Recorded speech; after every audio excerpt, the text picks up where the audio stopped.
Kita belajar pagi hari ini tentang satu gereja dalam kitab Wahyu, The Church of Revelation. Kita akan belajar dari kitab Wahyu. Sebagai tema tahun ini kita bicara tentang gereja Philadelphia. As a team, we're going to study of the Church of Philadelphia this month, gereja Philadelphia, dan ini merupakan tema awal tahun kita bersama-sama. This is seasons of open door this year.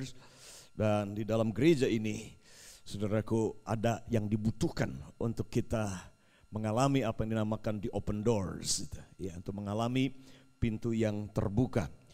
Nah, sebelum kita lihat pasalnya yang ketiga, ayatnya yang ketujuh. Nah, ada 7 sidang jemaat, ya, 7 churches. This is the letter, surat Tuhan Yesus kepada 7 sidang jemaat di Asia Kecil. Ya, 7 sidang jemaat ini exactly lokasi geografisnya sekarang ada di Turki sebagian besar. Ya, Turki dan Yunani itu sebagian besar 7 sidang jemaat ini. Nah, setiap 7 sidang jemaat ini itu mewakili masa dan kondisi dari gereja pada waktu itu. Gitu ya. Setiap kondisi gereja prophetically itu berbicara tentang spiritual condition of the church at that time. Ya, mewakili kondisi rohani gereja. Dan sekaligus kita tarik aplikasi ke zaman kita sekarang. Ketujuh sidang jemaat ini juga menjadi sebuah warning, peringatan. Karena setiap sidang jemaat ini di dalamnya ada teguran. Every letter Jesus sent to these 7 churches, ya, semuanya di dalamnya ada rebuke, ada teguran, ada nasihat, ada janji, ada pujian buat mereka, ya, ada warning, ada peringatan buat mereka semuanya, gitu. Ya, which is itu yang ketika kita baca firman Tuhan, ketika kita berdoa, bersekutu bersama, maka selalu amati faktor-faktor itu. Di dalamnya mesti Tuhan memberikan pujian, Tuhan memberikan peringatan, Tuhan memberikan teguran, Tuhan memberikan janji buat kita. Selalu diakhiri dengan kata ini, siapa yang menang, siapa yang menang, barang siapa yang menang, barang siapa yang menang. Ya. Nah, akhir zaman, the church, the end time church is a victorious church. Gereja akhir zaman adalah gereja yang akan keluar sebagai pemenang karena Kristus telah memenangkan pertempuran buat kita. Amen. So your victory is guaranteed. Jadi kemenanganmu itu sudah dijamin oleh Yesus Kristus sendiri karena kita ada di dalam Kristus. Katakan, kemenanganku sudah dijamin. Masa depanku sudah jelas. Aku adalah pemenang karena Kristus lebih daripada pemenang. Okay? Jadi jangan menolak kekalahan sebagai sebuah takdir hidup saudara. Gitu. Katakan sama-sama, saya menolak kekalahan sebagai takdir hidup saya. Ya, kita ngalami kalah mungkin, tapi itu bukan takdir kita. Ya, tapi itu hanya journey yang kita sedang jalani bersama-sama. Amin. Ya, kita sudah tahu the end of the story. Kita sudah tahu. Nah, sutradara tahu, kalau nonton film, saudaraku, sudah mungkin karena sudah nggak tahu skenarionya, nggak tahu, sudah bukan sutradara, sudah mikir-mikirnya akhirnya di mana ya, gitu. Siapa yang menang? Walaupun umumnya film-film Hollywood sudah bisa ditebak siapa yang menang, siapa yang kalah, kita sudah tahu. Cuma prosesnya mungkin yang berbeda. Nah, jadi ketujuh sidang jemaat ini, yang pertama itu adalah gereja di Efesus. Gereja di Efesus temanya adalah ini, this is a loveless church, that the Ephesian church. Gereja yang kehilangan kasih yang mula-mula. Ya. Kemudian kedua itu gereja Smyrna. Gereja Smyrna ini persecuted church, gereja yang teraniaya, dianiaya. Ya. Karena Kristen terus mengalami aniaya setelah Kristus mati dan bangkit naik ke surga. Dalam Kisah Rasul kita lihat gereja dianiaya. Gereja Pergamus itu gambaran tentang the compromising church, gereja yang kompromi. Ya, pada masa gereja di Pergamus inilah gereja kawin dengan politik. Ya, sehingga itulah kehancuran besar awal gereja, degradasi, nilai kebenaran hilang adalah ketika gereja kemudian kawin dengan institusi negara, politik, sehingga gereja menjadi institusi agama, Kristen menjadi agama dunia dan menjadi kendaraan politik kekaisaran Romawi pada waktu itu. Dan itu masa-masa kehancuran yang luar biasa yang terjadi di bangsa kita. Mayoritas Islam negara kita, tapi ketika kemudian Islam menjadi kendaraan politik, hasilnya adalah kita lihat Departemen Agama salah satu koruptor korupsi paling tinggi ada di situ. Pencetakan Al-Quran itu juga dikorupsi. Nah itu Departemen Agama. Ya, dana haji, dan banyak lagi tentunya. Ya, jadi kenapa? Karena agama hanya menjadi sebuah alat politik untuk membesarkan kepentingan politik tertentu. Nah, compromising church itu gereja di Pergamus, gereja yang kompromi. Kemudian gereja Tiatira is a corrupt church. Corrupt, gereja yang rusak, yang cemar. Sudah betul-betul. Karena masa gereja di Tiatira itulah penyembahan berhala masuk. Penyembahan kepada wanita yang kita lihat simbol dengan Maria di Katolik itu masuk, itu diadopsi dari agama-agama kafir. Sudah saking cemar dan rusaknya gereja Tuhan pada masa itu. Ya, jadi very corrupt. Kemudian gereja di Sardis, gereja yang kelima, is a dead church. Ya, kamu berkata kamu hidup padahal kamu mati, dikatakan dead church, gereja yang mati. Kemudian yang keenam, Philadelphia, ini dikenal dengan a faithful church, gereja yang setia. Kemudian yang ketujuh, Laodikia is a lukewarm church, gereja yang suam-suam kuku, itu Laodikia, the seven church. Nah, yang kita akan bahas adalah tentang gereja yang keenam. Ya. Karena gereja Laodikia ini satu-satunya gereja di mana Yesus tidak punya teguran terhadap gereja ini. Coba kita lihat sekarang bersama-sama. Pasal yang ketiga, chapter 3, Revelation, starting in verse 7.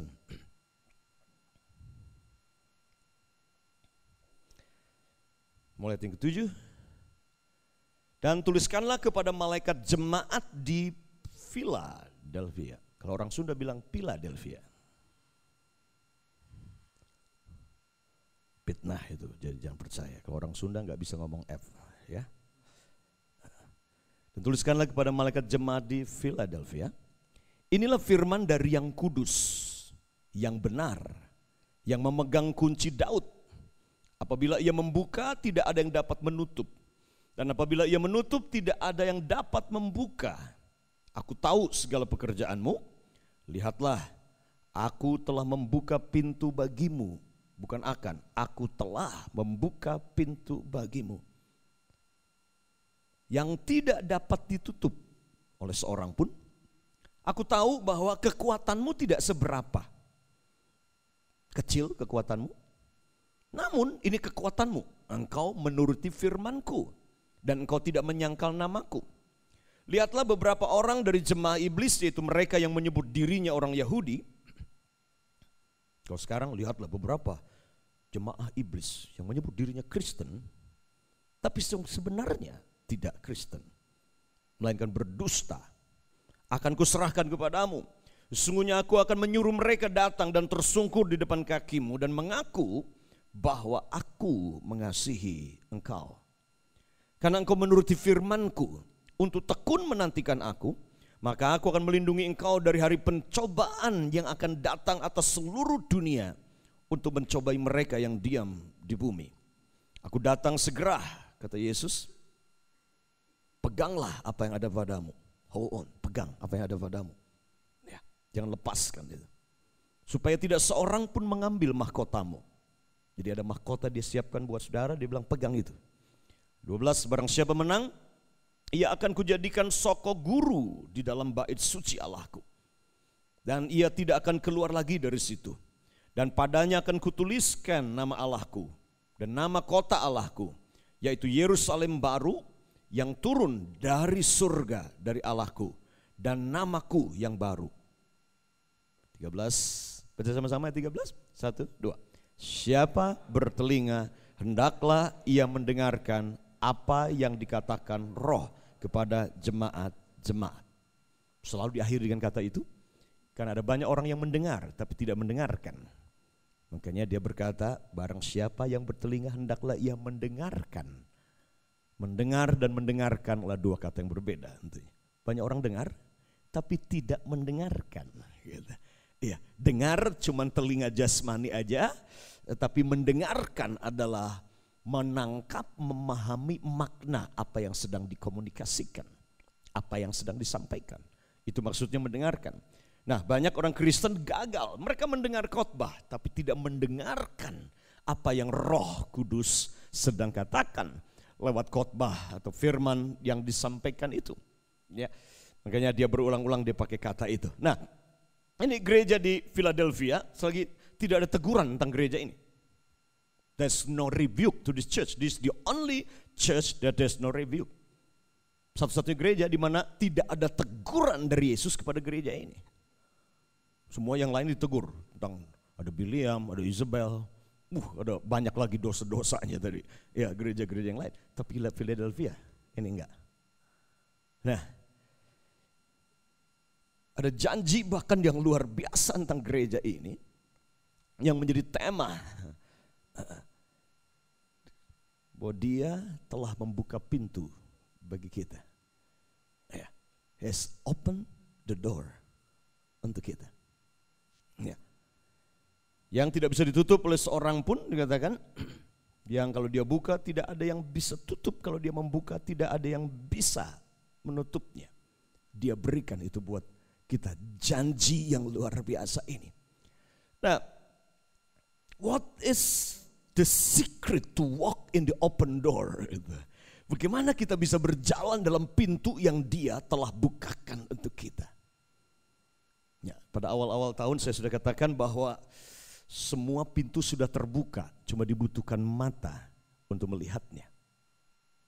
Ya, there's no closed door, but there's only a closed eyes to see the open door. Tidak ada pintu yang tertutup. Yang ada adalah mata yang tertutup untuk melihat pintu yang terbuka. Contoh, pintu kesembuhan itu sudah terbuka lebar. Dia Jehovah Rapha, dia Tuhan yang menyembuhkan sakit penyakit kita. Itu sudah terbuka. Karena di kerajaan surga tidak ada lagi orang sakit. Tidak ada. Tapi banyak orang menderita sakit dan gak sembuh-sembuh. Ada yang seperti itu. Ya. Tapi dibutuhkan yang dibutuhkan bukan karena pintu kesembuhan belum terbuka. Tapi dibutuhkan mata rohani untuk melihat. Mata bicara tentang revelation, mata berbicara tentang pengertian, mata berbicara tentang iman untuk melihat itu. Gitu. Karena banyak orang cuma tahu, oh ya Tuhan mati terus mengampuni dosaku, Tuhan mati untuk menyembuhkan sakitku, tapi cuma di sini. Taunya cuma di sini. Ya, memahaminya, melihatnya cuma di otak, di mental, di pikiran. Oh ya Yesus mati buat dosaku, Yesus mati untuk sembuhkan sakitku, tapi ketika dia sakit, yang pertama dicari adalah Panadol. Pintu kesembuhan sudah dibuka. Bukan pintu kesembuhan masih tertutup. Nah, tidak ada pintu yang tertutup. Yang ada cuma mata yang tertutup untuk melihat pintu yang terbuka. Coba katakan sama-sama, tidak ada pintu yang tertutup. Yang ada adalah mata yang tertutup untuk melihat pintu yang terbuka. Nah, begitu mata rohani sudah melihat pintu yang dibukakan, pintu kesembuhan yang dia sudah sediakan sebenarnya. Pintu berkat, pintu kelimpahan, pintu kesempatan, pintu untuk Injil diberitakan masuk ke sebuah daerah, pintu dibuka. Tiba-tiba seluruh energi, seluruh motivasi, seluruh spirit kita akan change, berubah ketika lihat itu. The eyes. Ya, ketika mata terbuka, mulut tersenyum. Ketika mata terbuka, cara pandang kita berbeda. Itu sebabnya Paulus berdoa supaya mata hati kita dicelikan untuk melihat pengharapan yang ada dalam panggilan kita. Nah, one of the thing yang menjadi kunci buat jemaat di Philadelphia, dan saya berdoa pagi ini sebagai pesan buat kita hari ini tentang jemaat Philadelphia adalah ini. Love will open the door to all the impossibility of life. Kasih itu akan membuka pintu kepada semua hal yang tidak mungkin.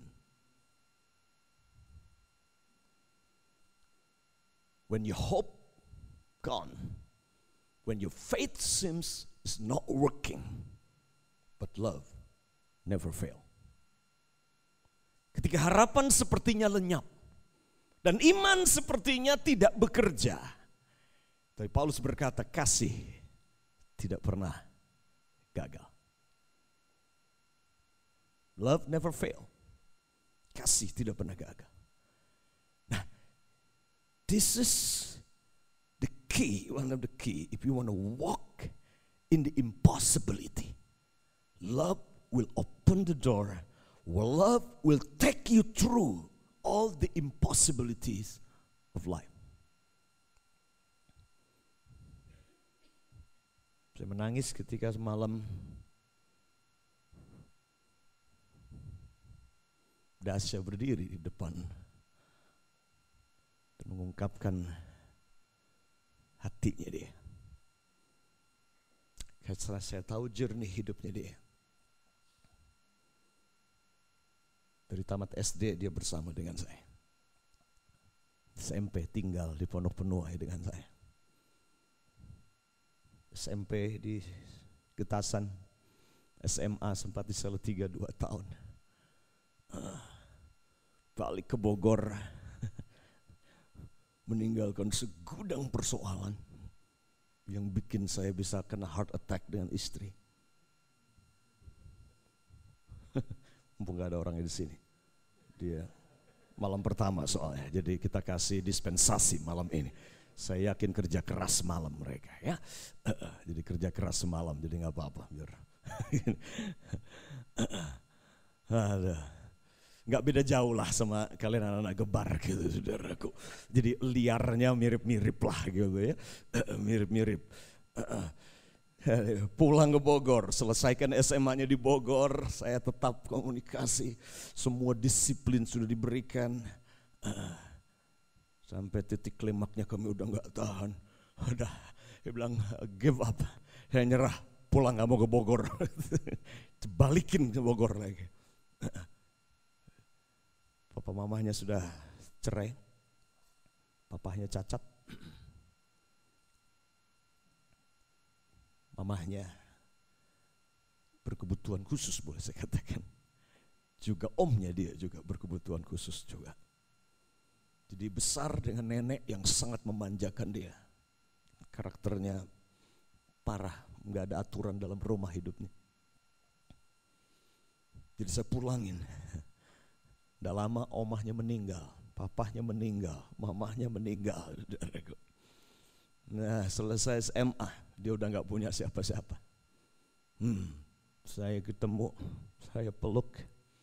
Saya datangi lagi ke Bogor ketika omahnya meninggal. Saya bilang, so, gimana? Kamu udah gak punya siapa-siapa, kamu mau apa ke depan? Kamu jadi, aku mau kuliah.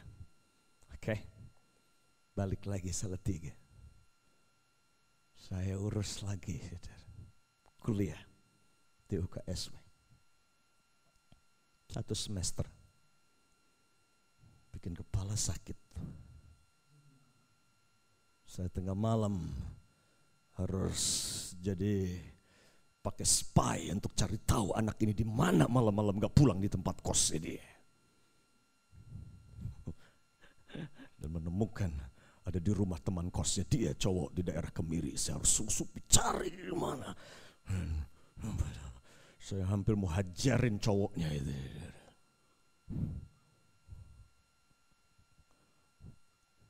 Saya bilang, this is it, pulang. Saya pulangin lagi ke Bogor.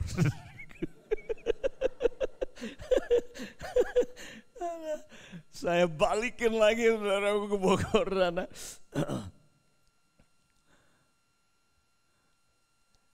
Sampai akhirnya mamanya meninggal. Dia gak ada siapa-siapa. Dia punya adik laki. Yang sekolah gak karuan, pergaulan gak karuan, dan cuma kelas 5 SD kalau tidak salah. Ya. Saya mau tarik dia ke Salatiga, tapi gak mau. Akhirnya setelah mamanya meninggal, sudah gak ada siapa-siapa lagi, papanya meninggal. Tinggal di Bogor sebatang kara. Dan dia kos. Dia harus survive untuk bisa hidup. Ya.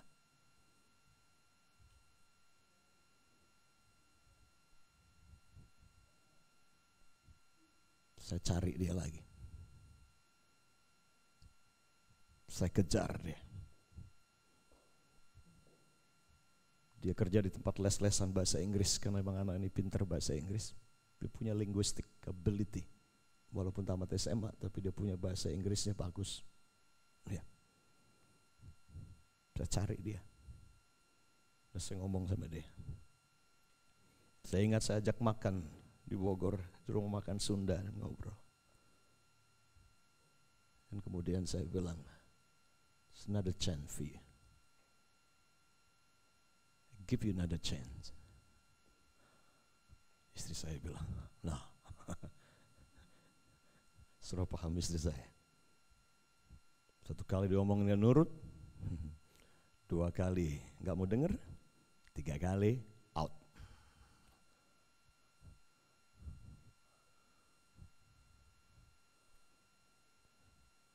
Pas waktu itu kita mau buka Destiny Institute. 7 tahun lalu mungkin.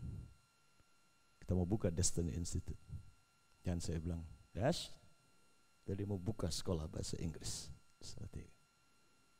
Kamu mau? Saya bilang, kamu ambil kuliah lagi, didikan biaya kamu, kuliah lagi. Dan akhirnya dia putuskan untuk datang. Dan dia bersama-sama memulai Destiny Institute di Perumahan Wahid. Kira-kira 7 tahun yang lalu. Dan itu journey-nya dia sampai hari ini. Love never fail. Kasih tidak pernah gagal. There's always a chance. Selalu ada kesempatan. Dengarkan ini, enggak ada pintu yang tertutup. Enggak ada. Tinggal persoalannya adalah ini. Do you see that open door? Dan kemudian setelah kamu lihat pintu yang terbuka itu, apakah engkau mau masuk ke dalam pintu itu? What do you do with the open door? Apa yang kau lakukan dengan pintu yang terbuka itu? Nah, listen, all of us, semua kita, kita semua punya kesempatan yang sama. Punya pintu yang terbuka yang sama. Punya Roh Kudus yang sama. Punya Kristus yang sama. Semua kita. Amen. Nah, that's what Philadelphia is. Philadelphia, ya, ada 5 kata untuk kasih, saudara. Ya, 5 kata untuk kasih. Just 5 word for love. Ya, in the Greek, ya, dalam bahasa Yunani ada 5 kata untuk kasih. Yang pertama itu adalah agape. Katakan sama-sama agape. Okay, this is the Greek word for love. Agape adalah perfect unconditional love and sacrificial love. Itu agape. Kasih yang tanpa syarat, kasih yang dimanifestasikan lewat pengorbanan dan komitmen. Ya, komitmen. Dan saya katakan 2 hari lalu atau kemarin dalam broadcast BlackBerry saya katakan bahwa banyak orang menikah dengan personality, tapi tidak menikahi karakter orang. Personality dengan karakter adalah 2 hal yang berbeda. Kau bisa jatuh cinta dengan orang tersebut karena gila karismanya loh, charming. You can fall in love with a person because of the personality. But the problem is this. You are not marrying the personality. You are marrying the character of the person once you married that person. Kau menikahi karakter orang itu. Banyak orang jatuh cinta sama bakat. Sama kepribadian seseorang. Makanya banyak pernikahan akhirnya, waduh, gonjang-ganjing. Karena personality with character adalah 2 hal yang berbeda. Kalau kamu ingin menikahi seseorang, kamu akan nikahi total hidupnya, karakternya dia. Bukan cuma personality dia.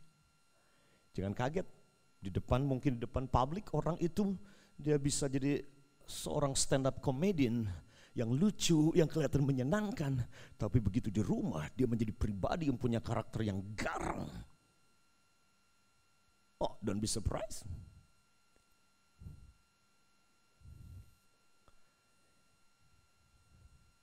Cuma kasih yang tanpa syarat yang akan bisa menjembatani antara personality dan karakter dalam sebuah pernikahan.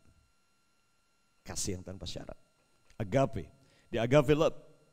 Ya, di dalamnya komitmen dan kasih yang pengorbanan. Yang kedua adalah agapeo. Itu dari akar kata yang sama, agapeo. Kalau bisa diketik-ketik, bagus, bisa diketik. Agapeo.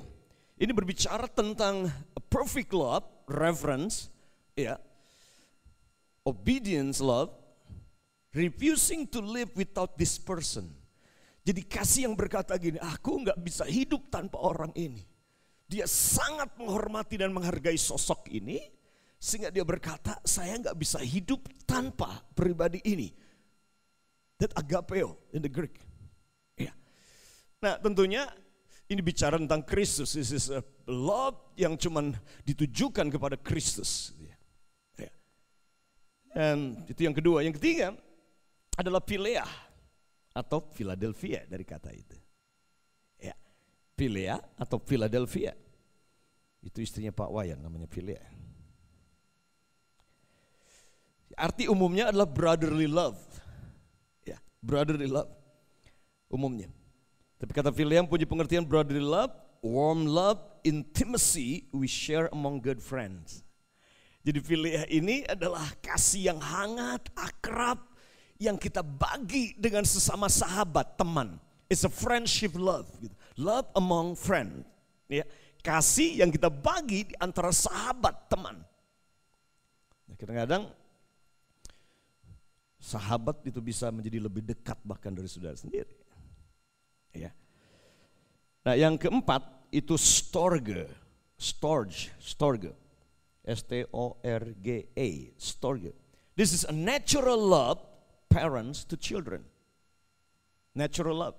Kasih yang alamiah yang dimiliki orang tua terhadap anaknya. Ilustrasinya adalah seperti seorang ibu yang sayang anaknya. Gambaran yang paling gampang adalah ini, ketika mama dia sedang susui bayinya itu. That's storge. Gambarannya adalah seperti seorang ayah yang anaknya lagi nangis, kemudian natural instinct seorang ayah ketika anaknya nangis adalah ini, gendong dia.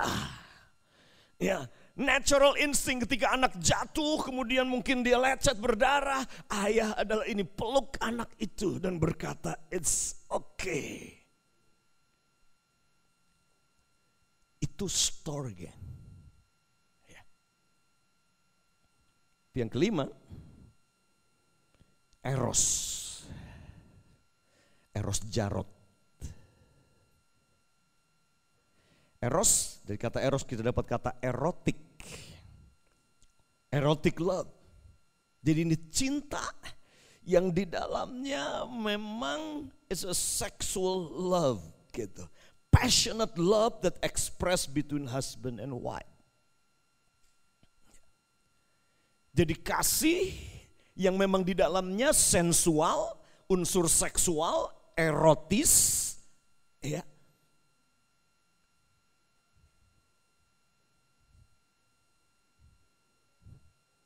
Dan ini hanya boleh diekspresikan cinta yang seksual begini dalam konteks suami dan istri. Konteks pernikahan. Ya. Di luar itu, nenek bilang bisa berbahaya. Jangan coba-coba eros ini. Ya. Dan ini yang sedang diserang, betul-betul generasi kita sedang dirusak dari sisi ini. Ya. Kemurnian seksual ini, saudaraku, dalam hubungan pernikahan. Dalam hubungan courtship, dating. Iya, nanti tahun-tahun depan kita akan 2015 kita akan fokus banyak tentang family, building family to impact the next generation. Kita akan bahas lebih banyak. Nanti kita ada kelas-kelas khusus fathering, kita akan kelas fatherhood, kita akan kelas ada pria. Iya, kita akan bangun betul-betul karena saya yakin banget kalau kita bicara tentang ingin changing the next generation, mengubah generasi ke depan, nggak ada cara lain. Kita harus betul-betul membangun keluarga. have to build family. Amin. Ya, jadi itu caranya untuk kita revolusi mental mulai dari sana. So, tuliskan kepada malaikat jemaat di Philadelphia. Philadelphia. Sekali lagi, kasih is a brotherly love, ya, kasih yang dimiliki antara sahabat. Dan ternyata inilah kekuatan dari gereja Philadelphia. Sampai dia berkata begini, ada orang yang ngaku dirinya orang Yahudi, ada jemaat yang ngaku dirinya orang Yahudi. Tapi sebenarnya dia bukan orang Yahudi, dia pendusta. Tapi walaupun sudah didustai, dikhianati seperti itu, tetap jemaat ini dia brotherly love. Dia tetap praktekkan brotherly love ini. Dia tetap praktekkan kasih persahabatan ini. Tetap akrab, tetap dicintai, tetap diterima. That's what Philadelphia ini. Ini yang kemudian membuka pintu. This is what open door. Ini yang membuka pintu hati yang keras. Sampai dikatakan di sini, coba lihat ayat yang ke-9, Lihatlah. Ayat 9. Beberapa orang dari jemaah iblis. Wah, itu gereja iblis, gereja setan. Banyak saya dengar satanic church. Nah, istilah itu jemaah iblis. Itu agak keras memang. Berarti ini ada yang gini. Ya, ngakunya jemaat tapi kelakuan kayak iblis gitu, saudaraku, kira-kira ya. Nah, jemaah iblis seperti apa? Yaitu mereka yang menyebut dirinya orang Yahudi, tetapi yang sebenarnya tidak demikian, melainkan berdusta. Dan dia bilang, akan kuserahkan kepadamu. Sesungguhnya aku akan menyuruh mereka datang dan tersungkur di depan kakimu dan mengaku bahwa aku mengasihi engkau. Wow. Jadi ini jemaat luar biasa. Ada jemaah iblis tapi tetap dicintai. Tetap brotherly love dipraktekkan. Sampai dikatakan itu yang buka hati. Ini jemaah-jemaah yang rusak ini buka hati mereka. Sampai dikatakan mereka akan tersungkur di depan kakimu dan mengaku bahwa aku mengasihi engkau. Love will open the door to all the impossibility. Kasih akan membuka pintu kepada semua kemustahilan. Apa yang kita pikir gak bisa berubah. Tapi ketika kita tetap mencintai, saudara akan lihat itu mulai berubah. Amin. Philadelphia, this is the strength of this church. Is love as a friend. Love as a brother. Love as a family. Ya, ini kekuatan mereka. Nah, sudah lihat di buletin, saya tulis buat artikel di situ.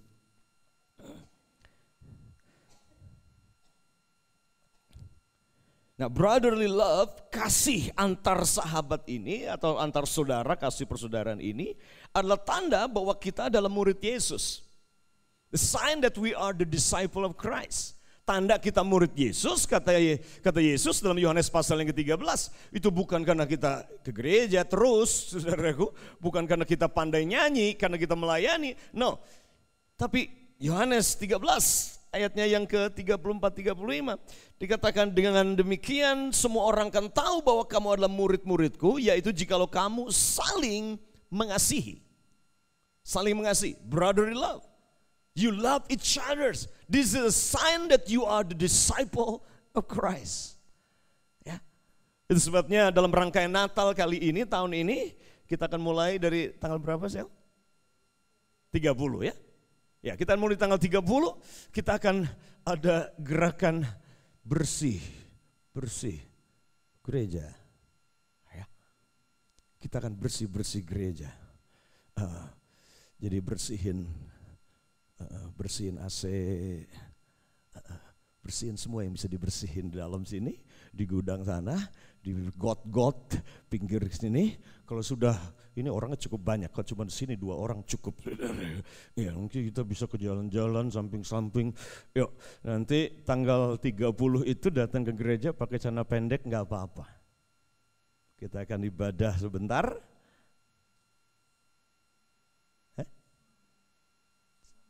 senam ya.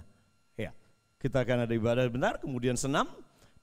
Ya, kita ada senam, setelah senam olahraga baru kemudian kita akan gerak. Jadi saudara boleh bawa pakai celana pendek, pakai kaos, ya, tapi jangan yang terlalu seksi, ya. Harus tetap beretika, nanti jangan membangkitkan eros tadi itu, ya, bahaya nanti gitu. Tetap sopan, ya, tetap beretika pakaiannya, dan setelah itu senam, kita ibadah sebentar, kemudian kita akan senam sama-sama. Setelah itu kita akan gerak, kita akan bersihkan kota ini, kita akan show our love to our neighbors. Amen. Kita akan nyatakan kasih kita kepada tetangga lingkungan di mana kita tinggal di sini dulu. Kita akan nyatakan itu. Jadi itu tanggal 30 November, saudaraku. Tanggal 7-nya kita akan kembali bikin pasar murah, ada bazar, saudaraku. Ya, di sini. Untuk berkati lingkungan kita di sini. Kita ingin kehadiran kita terasa di masyarakat, amen. Ya, jangan sampai gedungnya gede, kehadirannya nggak terasa. Bahkan menjengkelkan masyarakat kehadirannya gitu. Enggak, kita ingin saudaraku kayak Philadelphia, kekuatanmu memang gak seberapa, kamu memang kecil, saudara. Ya, tetapi kamu taat kepada firmanku, itu kekuatanmu. Amin, saudara. Ya, banyak gereja big, gede tapi tidak terasa kehadirannya. Kita ingin seperti garam, sedikit aja dimasukin di kuali itu, ya, garamnya nggak kelihatan, mungkin disappear, the salt dissolve, ya, but the taste different. Masakan rasanya berubah. That's what salt is. Just put just a little bit of salt. Taruh dalam kuali masakan situ. Garamnya nggak kelihatan, bentuknya nggak kelihatan. Jadi kalau saudara makan, kemudian saudara gigit garam, berarti itu garamnya mungkin garam batu.